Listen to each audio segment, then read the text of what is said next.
Well, I'm amazed that Parramatta have taken him back. For Jared, I think it's just a miracle. It's kind of like, in The Lion King when Simba comes back, and that's great for everyone. But in this case, it's more like Scar coming back. Yeah, it's like right. a fucked up Hamlet. Cameron Smith should be made to wear, I don't know, a really heavy headgear, just to bring him back to the field. Paul Gallen's another year older. He's now 87. There's so few enjoyable moments quite like watching a player you've never liked go downhill. Hello and welcome to another exciting episode of The Voluntary Tackle, the only NRL podcast that hasn't agreed to play for the Roosters on a reduced contract. Chip Jones is away this show, sorting out some criminal charges in Chile. So in the meantime, we're joined by Xander Risotto. How you doing, Xander? I'm well, thanks, Aimon. Thanks for having me on this week. It's a pleasure, mate. In fact, if you didn't cost so much, I'd probably have you here more often. You have a lofty pay packet. Well, I'm in high demand. I was just spending a week in Florida speaking to schools about gun safety. Okay, so you're quite an eclectic chap. This is true. Gun safety and rugby league. That's a classic merger, especially in Belmore. So for our first segment today, we'll be discussing one Josh Dugan. Now, Josh recently got into trouble, for those who aren't aware of this.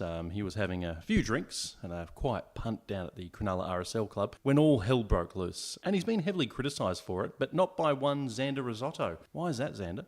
Yeah, look, I think people misunderstand Josh, frankly. I think that what he's actually been doing with a lot of his instances is he's been raising awareness for some of the broader problems that afflict society. So this is done with intent? Yeah, it's awareness raising. So Xander, essentially what you're saying here is his entire life, Josh Dugan, people thinking he's a tosser, all that's actually wrong. He's been trying to demonstrate to people how not to live your life. Yeah, look, Aimon, as you know, I like to assume the best in people. And I just think that he's sending us a sophisticated message about the poisons of gambling in society. And so he's obviously been doing this campaign for quite some time because as long as the public have known Josh Dugan, he's always been a dickhead. I think he needs to be commended. I mean, like his other incidents mostly involve alcohol. He's highlighting the problems with alcohol. Okay. He's doing this to himself for the public's benefit. Well, I had no idea. I certainly owe Josh Dugan a major apology. You shouldn't be so harsh on people, really. Well, what is he demonstrating when he's on the field? So when he gets tackled and every third tackle he writhes on the floor in agony when there's nothing wrong with him, what's he trying to raise awareness for then? It's a commentary on how the modern game of rugby league is slowly turning into soccer and how we need to fight against that. Okay, so he's saying it needs to be a harder game. Yeah. Otherwise, he's people will act like a softcock. Everyone could end up playing like me, and you don't want that. That's what he's telling us. Well, he's very method, isn't he? Because he'll often go to the trouble. He'll go to the trouble of being stretchered off sometimes. It's not like he's trying to make a point and then play on. He will go off for 20 minutes. Again, a bit like his incident recently. You got to take your hat off to his commitment. Okay. Well, I mean, if this is all true, I owe him a major apology. How do you explain this, though, Xander?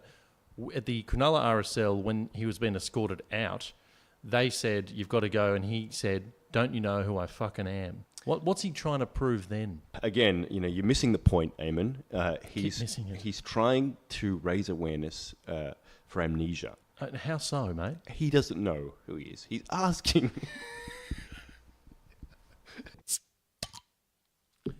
Welcome back to the Voluntary Tackle. The Canberra Raiders, Xander, last year had a bit of a fizzer of a season. The year before that, probably should have won the premiership. Bit of a mixed bag. This year, the mail is several players have arrived back in camp considerably overweight. How do you think Ricky Stewart will react to that? Look, I have seen it. Ricky's a pretty harsh taskmaster, so I think we're all aware. He's just such a smart, accomplished coach, Ricky.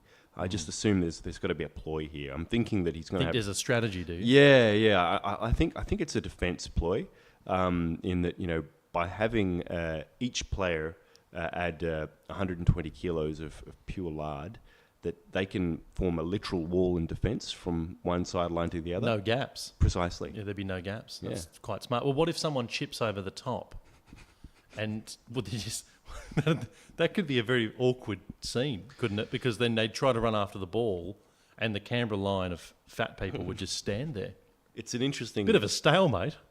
It's, look, I mean, I think it's worth trying, but again, they still have to run through and find a gap between those players to get to the ball. So all Canberra really has to do, if the tactics hold, is just hold. Well, have you seen Josh Papali? I mean, there's fat, and then there's what he looks like now. I mean, he literally looks like he's ate himself several times. But you're saying this is all part of a plan. Yeah, it makes a lot of sense to me. It's Okay. it's classic Ricky Stewart thinking outside the box. Okay. Bigger Bigger is better. Yeah. And I guess, in a lot of ways, it does have its advantages. I mean, getting your roll on over the advantage line, for example. I mean, if you are 350 kilos, just physics dictates that you're definitely getting over that advantage line, doesn't it? Yeah, I mean, and if you start that roll on, you can quite literally roll on. You can. I mean, will players be crushed? That's the question. Will GI's knees, withstand that kind of obesity? I hope not. If you're listening, GI, I love you, mate. But I guess the other part of this that we're not even thinking about, Xander, is we know the NRL is a tough man's game and there's a lot of sledging. If you go out there with a team of fatties, it makes it a lot harder to be sledged in 2018, doesn't it? Because you can't yell at a fat person.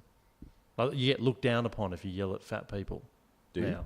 Well, on Twitter you do. Oh, right. Oh, I still They do call it fat shaming, mate. Oh. So Hadn't heard of fat shaming. because you're a bit of a body fascist yourself, aren't you? Don't see it as being a body fascist. They're just giving out health advice. Stop being a fat cunt, you know?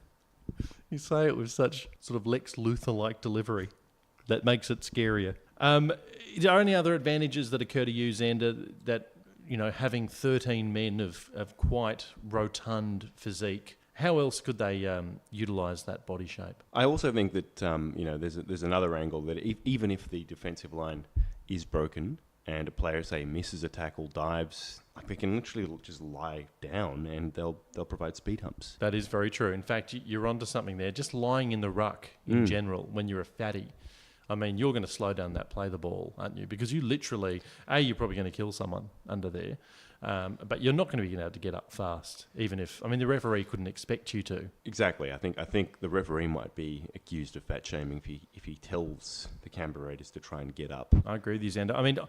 Will this plan blow up in Ricky Stewart's face, though? He is, as you said, a master tactician, and this is certainly thinking outside of the square. But, if things don't go right on the field, and he has a team of, very hungry, carnivorous fatties in the dressing room, and they don't like Ricky, and they don't like the lashing they're getting, is there a chance he might get eaten? We can only hope. Now, here at the Voluntary Tackle, we like to break news, don't we, Xander? We do. Where we can. We like to be physically hurtful to the news, which is why it's very exciting. We've actually secured an exclusive interview with the player manager for Josh Dugan in light of his incident that happened at Cronulla RSL. This is Xander's interview with Mustafa Ajawati. So is Josh feeling remorseful about his actions in the gaming room of the Cronulla RSL last week? Absolutely, Xander. Look, let me make this really clear. Josh is gutted about this. He's very, very upset. Feels he let the club down, does he? No, he missed the feature on the pokies. It was up to 12K. Josh has earned a reputation as a bit of a wild child, though. Do you think that's fair? It's very, very unfair. Look, Josh is actually a very humble guy. If you got to know him, you would think the same. Well, to be fair, we did try to get to know him. We actually asked him to join this podcast in person. Yeah, he couldn't be fucked. Look, to be honest, he had a pretty big night on the piss last night. And look, you're just a podcast. You're not exactly the grill team. So you don't think Dugan's behaviour off the field has ever really been over the line then? Never. You name a time Joshy has ever stepped over the line. It's a whole media beat-up, mate. So in your view, it was completely acceptable for Josh to get pissed during Origin last year, do you? Fergo was the one doing lines on her tits. All Josh did was lick them clean. I don't understand what's so bad about that. Back to matters on the field, though, Mustafa. How do you think Josh will slot into the Sharks this year? Josh is very excited to join the Sharks, Xander. He's a real team player, Joshy. So, he's just looking forward to getting some footy under his belt. And you expect him to excel in the centres, do you? No, he won't be playing the centres. He'll be playing number one. Or he walks. That's a deal breaker. Isn't Holmes number one? Hasn't he made that his home this year? Well, fuck Holmes. I don't even know who he is. Even does Josh. He's never mentioned Holmes. Number one is where he belongs. It's the only way he's going to prove to people that he's a real team player. I think we'll have to leave it there. Thanks for your time. Yeah, no worries. Hey, mate, are we off here? Sort of. Look, do you know if there's any strip joints around here? Joshy can't go to any of the ones in the Shire. There's too much press. We're back, and now we're discussing expansion, Xander, because this topic was brought up by one Peter Beattie, who's just been appointed, what is he, the chairman? Chairman of the NRL, yeah. The NRL, yeah. Or the ARLC, I think it is. Oh, we could have done our research, One but of that's not what we're about. You know, it's a rugby league-related Australian body. Exactly, that that's all we need to know. Former Queensland Premier, good bloke. And also former candidate for Labor in the federal election when they were... No one cares about that, mate. But, I mean, you're absolutely right, but we don't want to lose our listeners. But the point is, he had a press conference recently where he was selling the virtues of the NRL expanding into as many places as possible. Are there any, I guess, unusual areas or locations that the NRL haven't canvassed yet? Yeah, I think the game does need to think outside the box a little bit. Obviously, everyone talks about Perth. Do they? I thought people in Perth don't even talk about Perth. Not as a tourist destination, but in terms of a rugby league expansion destination. Perth, Adelaide, second Brisbane side, they get bandied about. And you can see the logic there from an Australian standpoint. But I look to sides like the Toronto Wolfpack and think we should be looking to do similar left field expansions here. But I think I would like to focus on the region. I'd like to see for instance the Phuket Power added into the rugby league. Okay. Community. I also think that the much touted Ulaanbaatar Khans could really bring something special. The streets of Mongolia. Yeah, precisely. What would a Mongolian person bring to the game of the NRL? What natural assets would a Mongolian have? I think they'd be pretty good at the grapple, for one thing. But I also think that their tactics. The game does lack a bit of an edge at the moment. I'd like to see a little bit more of a ruthless streak. And I think that the old Mongolian strategy of decapitating your opposition's leader and throwing it over their defensive lines at them is probably the kind of thing that we need to bring back that hard edge to the game. That's right. Well, John Hopewadi hasn't played in quite some time, and he has left that legacy.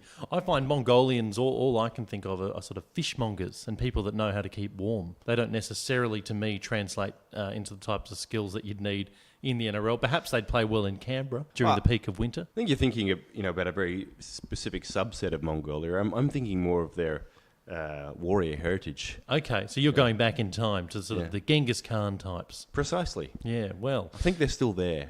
You can still find them on the steppe. I hope not. He was a prolific rapist. Do you think Russia, Russia have been known, Moscow, I think, has played rugby league and they've had a team and those kind of things. Do you think potentially there should be a team just full of sort of Putin-esque type players, willing to do what it takes, corruptibility, winning on the field through sheer online digital manipulation? I feel like the NRL already receives enough doubt about the due process around the salary cap without having a bunch of Russian hackers coming in and then just suddenly, not even just tampering with the salary cap, but changing the order of the ladder.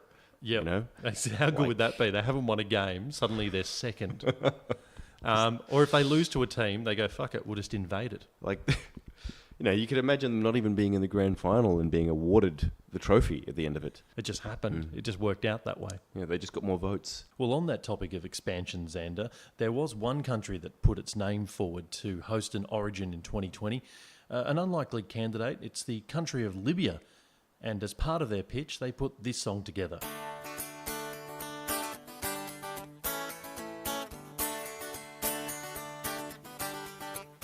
People say we do way too much bombing. With Raqqa, we've got much in common. Gaddafi has torn us apart. People say to play footy here is madness. It will lead to sickening badness. Refs hanging from beams in the air. But I say, what about State of Origin in Tripoli? The hits will be violent and weapons compulsory. Cam Smith will be frightened and the Blues fans will love it. And I say, what about letting Cam be shut?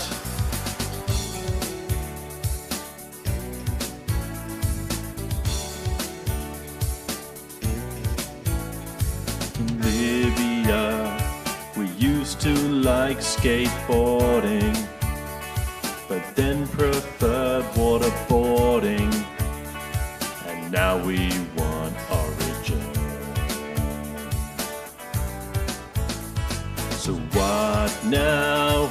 We want to host some rugby and drink beer like Aussies from a stubby, and then marry a reluctant virgin.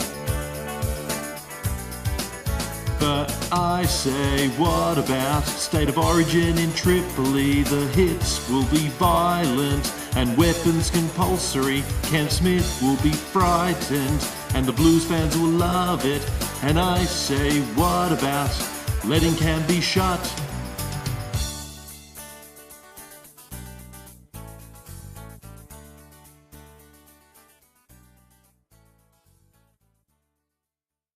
Laurie Daly, he hasn't been in the headlines for a while, for good reason. His tenure as State of Origin coach wasn't amazing. But he's turned up again because he's just recently been employed. I don't know if you've caught this story at all, but the Newcastle Knights, they're in a rebuilding phase, and they've actually appointed Laurie Daly as their halves mentor. My question to you, Xander, is haven't the Knights suffered enough? No, they haven't. No, I think that this is an interesting decision to appoint Laurie Daly, the mentor. It's I'm trying to think of the logic behind it. The only angle I can think of is, they want to pair Mitchell Pearce with somebody who's been as disappointing a coach as Mitchell Pearce has been a player. Well, this is dangerous though, Xander, because quite literally that pairing have been paired at State of Origin level for quite some years. And if, in case no one's aware of this, the record's not great. Yeah, but there's a difference there in that he was the head coach. He wasn't his mentor specifically. Okay. Laurie was clearly too busy telling the forwards what to do. He's too busy trying to keep Dugan out of jail. And not devising a game plan for the halves or the backs at all. Yeah. So this time he'll be able to focus all of his attention, and he'll also just be able to make Mitchell Pearce feel better just simply by being with somebody who is potentially even more disappointing than he is. So it's more like an AA meeting or something, that when you get two or a bunch of failures in the same room and to admit their failures so that they can then go on to have a successful psychological life. comfort. Yeah, okay. Yeah. So you think that Mitchell Pearce and Laurie Daly, in a sense, deserve each other? They do. It's a support group. It's a word. Losers, yeah. Well, it's very harsh because, not against Pearce, but it's certainly against Laurie because he's one of those guys that people want to like, don't they? I mean, he's a very good bloke from all accounts. He's just got a horrendous coaching record, and perhaps he should give it up. And I think this is a move in the right direction for Laurie. He's not coaching here. He's just mentoring. What does it mean to be a mentor to a halfback in rugby league? What are they doing on a day-to-day basis? I think Laurie's providing with a lot of emotional guidance, explaining to him... Reading his tarot cards? Yeah, things like that. Telling him to, how to show respect to animals. That's good. Yeah. It was good to keep him in line there. So in a way, he's sort of more like a wishy-washy mystic type. Yeah, he's Mitchell Pearce's Dr. Phil. Or Dr. Oz. I always get those they're things. both charlatans. Yeah, it doesn't really matter which one you're talking about. Do you charlatans. think this is the future for Laurie Daly? Do you think he has no future left in coaching per se? He will instead be forever resigned to going around being mentors to failed halfbacks? I think it's an experiment that's worth seeing play out. I'd love to actually send him up to Queensland to mentor Jonathan Thurston just to see if he could actually bring him down a peg or two. Oh, that's a good idea. Then the proof would be in the pudding then, wouldn't it? If exactly. All of a sudden, Jonathan Thurston lost all of his confidence and decided when the game was in the balance that he didn't have the balls to try to put the game away, then you'd know it was really Laurie Daly's fault the whole time. I think it's a worthwhile experiment. Well, the voluntary tackle is here with Wayne Bennett. Wayne, thanks for joining us. Thanks. Now, Wayne, what do you say to critics that suggest taking Matthew Lodge back is insane? I think it's very unfair to Matt. But he did have quite a violent rampage in New York there, though, didn't he? Yeah, look, and that's been dealt with. I also think there's some positives out of that for us, and he's going to be a threatening presence on the field.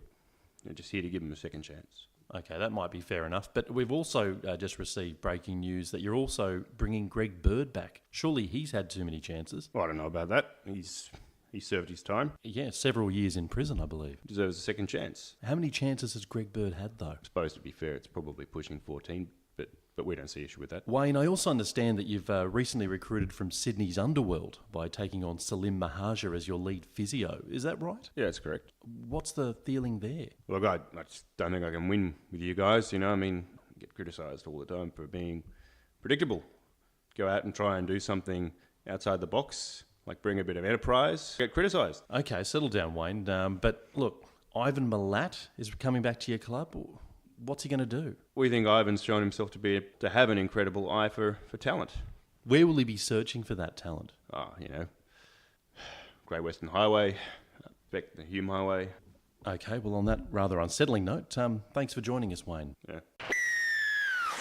It's a massive English Super League sale. Every native Australian dickhead must go. We've got Todd Carneys in all sizes for under 30k, and if ordered in the next 15 minutes, we'll even throw in a Todd Carney water fountain free of charge. All Todd Carneys must go. We have fresh Willie Masons still in stock, bludging in the south of France, going for less than the price of a Tony Grimaldi. All Willie Masons must go. Call in the next 2 hours and receive a free Joel Monahan. We know there's only one of him, but that's too many in the UK, so that's right. All Joel Monahans must go. It's the English Super League ex-Australian dickhead sale, valid for a short time only, but be fast, because thank Christ, stocks are fucking limited. Welcome back to the Voluntary Tackle. Now, very interesting news here, Xander.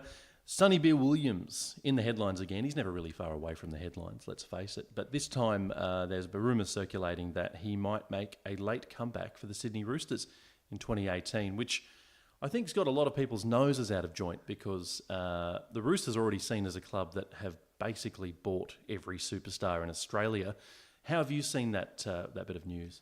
Yeah, look, obviously, as a dyed-in-the-wool Roosters fan, people might accuse me of some bias, but I do think that people are just beating a dead horse with this. The Roosters have never been caught for any sort of salary cap breach, and frankly, people forget just how much incredible talent we offloaded last year. I mean, Mitchell Pearce, Aiden Guerrero, these are championship players. Michael Gordon, exactly. We no longer have Jackson Hastings. Remember that, listeners. Hastings in particular, that must have freed up at least $4 million. Anthony Mitchell's gone. I mean, a massive hole. And frankly, I think Sonny Bill, he's late in his career. There's plenty of room for somebody like him, and not just Sonny Bill, actually. Do you think there's a chance that the Roosters might be recruiting international stars as well?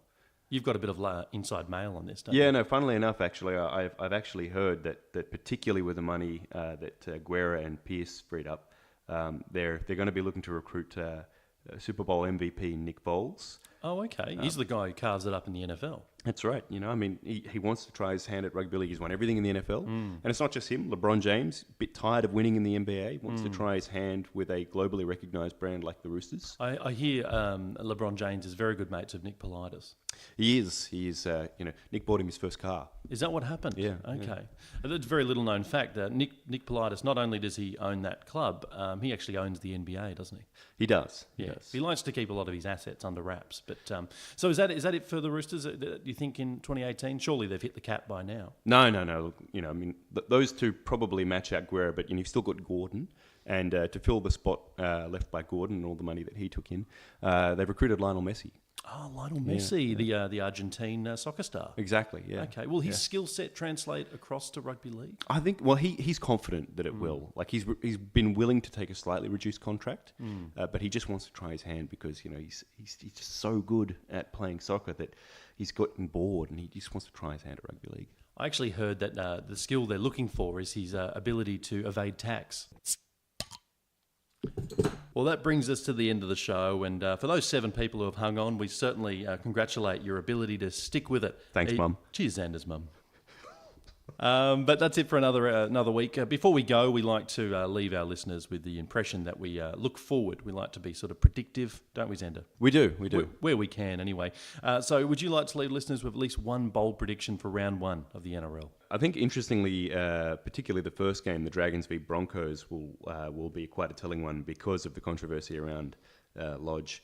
I actually suspect the Dragons will get up and Lodge will have a bit of trouble early in the season. I don't think he'll be that threatening on the field. Do you think he'll be booed by the crowd, Lodge? I'm pretty sure he will be, and rightly so, to be honest. Yeah.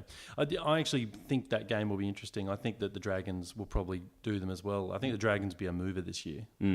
And I also think the Broncos might slide a little bit. So yeah, I think, I know Broncos fans who are almost at the point of turning from the club over this. So, I think it's a worrying sign for them that what was supposed to be a strong no dickheads culture, that they're taking somebody like this in. To be fair, they employed Justin Hodges for years.